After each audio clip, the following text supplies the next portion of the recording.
Alright,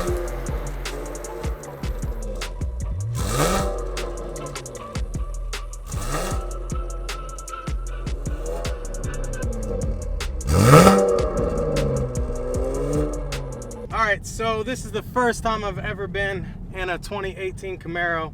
We're on a bumpy road. This is just to give you an idea of the noise, vibration, and harshness of the car. Take a listen.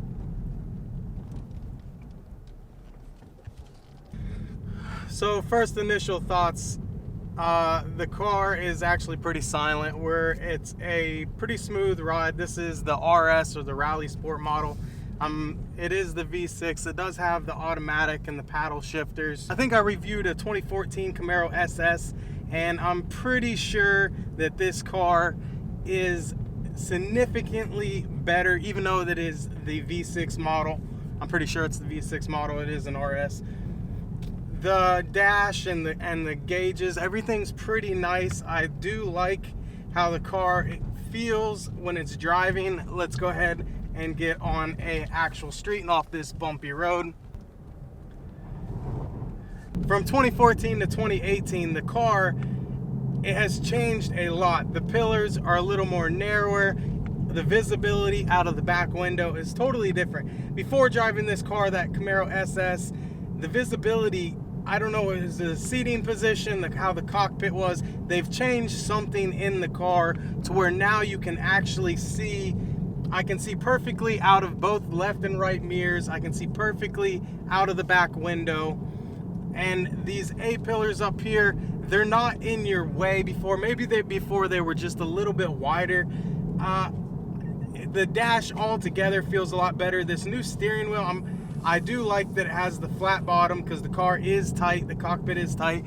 There's no way that you would ever get anybody into the back seats. They're just too tight. Right now we have the seats all the way back, and there's no way anybody's getting back there. A small child would be begging for mercy if you had stuck them back there.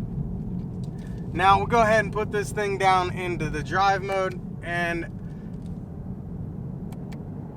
it does downshift really quickly, upshifts right when you want it. The paddles are working good. There it goes. That was a little late. I don't know what that was about. Let's go ahead and take a corner. This G-force indicator, let's see. Let's get some G's.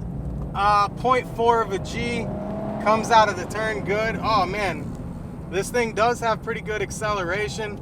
Let's go ahead and go around this turn. Let's check out this G-force indicator and see what she does. We'll rip it around, and she's holding tight. The car does hold good. Oh, it just sticks to it. Oh, it sticks. It does stick. It's got some good acceleration. Performance shift activated is what it just said. Altogether, this car is smooth. I do like the response that the throttle has. I think I like it better than the 2014 SS, tell you the truth. The car handles a lot better. It is a totally revised car 4 years later, 2018. They've done a heck of a job of stiffening up the car, making the car handle better. They've just done a totally better job. The gauges, I like that it has the kind of like a track pack. Shows you your times on the track if you want to do that. Show you your G-force, your longitude and latitude. As I go around this turn right here on this old country road, the car just sticks to the road. I mean, it turns in, it's got a little bit of understeer, but it turns right in. It sticks to the road. It's nothing special. As for tires, it's so solid. The car has very little body roll, and I am definitely enjoying that about the car. The car revs out pretty good, cuts right in, revs to 7,000 RPMs, 0 to 60 in like 5 seconds. It does really good. Right now I just had it in automatic. I wasn't shifting. It's in performance shift mode. All around a great car. I'm truly thrilled to be driving this car, to get to experience this car. Like I said, I do like that the visibility was the main thing for me. The visibility is totally different than how it was before. I mean, even the seats, I mean, it's not the most expensive package. It's not the V8. It's not a stick shift. It doesn't have leather or Recaro seats. But if you were to go out and just want a good performing car, this thing's it. It revs to 7,000 RPMs. It's got a good exhaust note.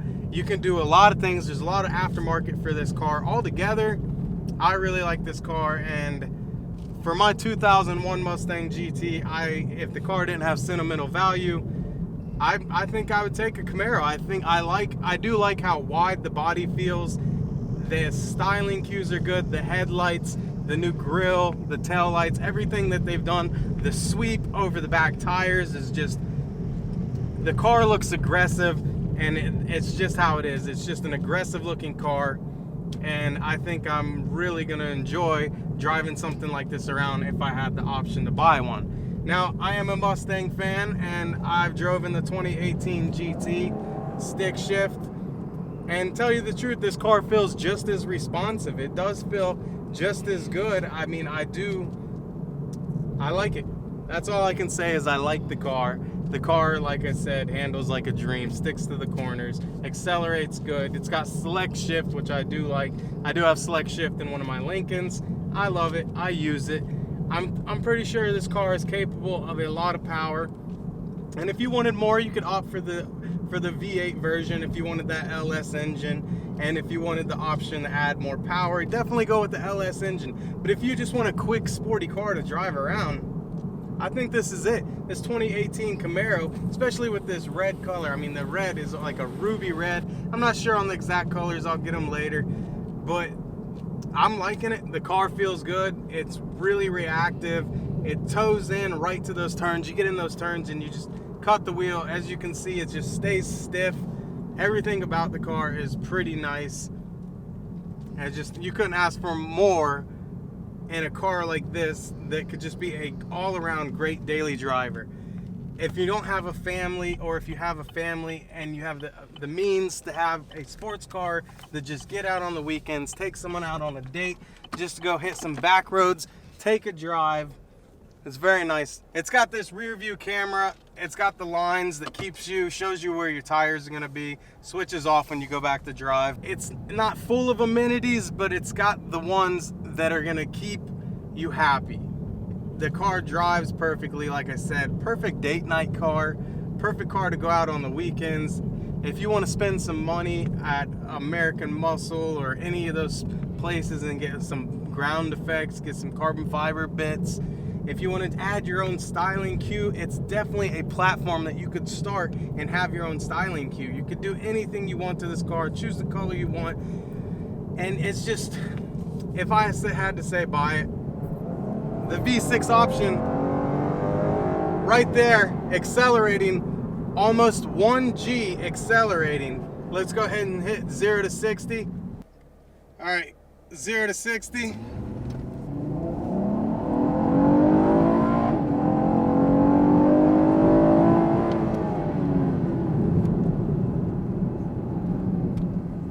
All right, so we're gonna go ahead and bring this car and put it back. My wife wants to drive it. She wants to experience it. I'm having a feeling that we might be buying a new sports car sometime in the future. I've been looking around. I've been debating it. I do want a car, and I am a Mustang fan, people, but this Camaro has truly made me look in another direction, and I like it. I like it. I like the V6. I mean, this thing's got some get up and go, boys. Now this thing can move, and I do enjoy it.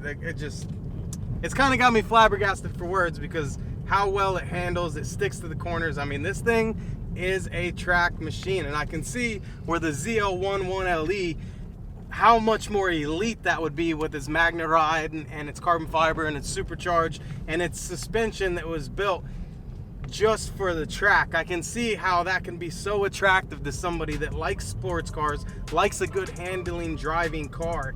And this is something that you can build upon. You can buy your own parts. You can definitely make this car better. But as it is right now, drive it off the lot, have a good time, be happy with it. 2019's coming. The newer cars are coming out. I'm back on a bumpy road just to show you. It's not too stiff of a car, so if you're like me and you live out in the country, it's definitely a car that you can drive, and the thing's amazing. It's definitely amazing. I couldn't ask for a better car to try out and persuade my mind to think more than just gotta have a Mustang. So that's it. I want you all to make up your own decisions. This car could be for anybody, but it's definitely for those that want to get out, have some fun, have some weekend fun. Even a daily driver, great car. I've said it. That's all. This has been Life in a Mustang. I want to thank you for watching. Go ahead and check out my other videos. I'm gonna go take this for a spin. Me and the family are gonna go drive this car around and have some fun. I'll talk to y'all later. Bye.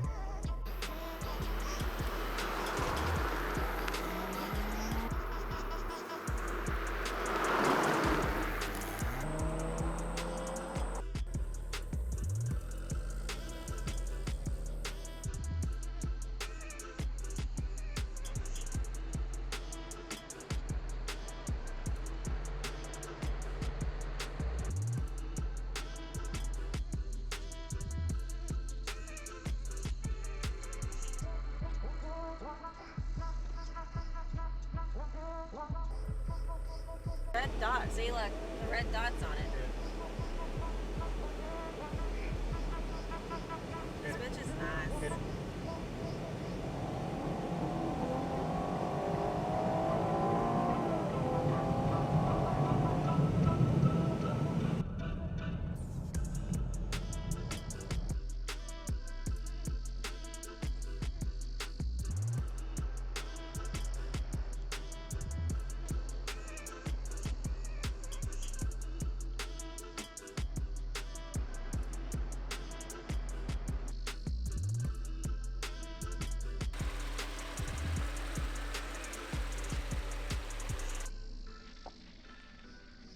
All right, so right here is the dash controls.